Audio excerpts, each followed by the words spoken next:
Alright guys, here's where I'm at in the BAP install, booster pump install.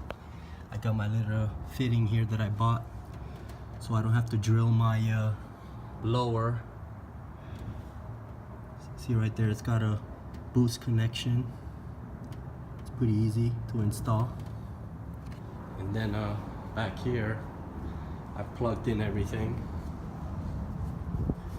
There's the dual pump modules.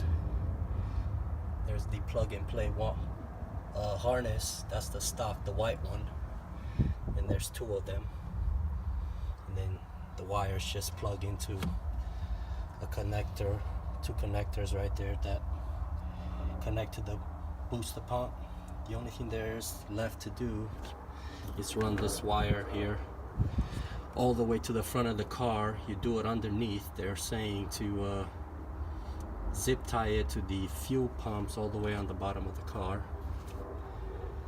And like I said before, you have to run it through that little deal there. You got to poke a hole in there and then run it underneath the car all the way to the front.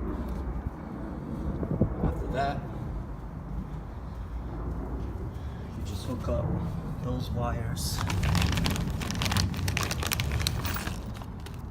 to those two wires to here, doesn't matter which side, and then you just screw in your fitting for the boost reader, and it kicks on as soon as you go over 5 pounds of boost. It kicks on the voltage and gives you that extra voltage, that extra fuel pressure you need. I'm just trying to prepare for any bigger build I may decide to do later on, but that's where I'm at right now.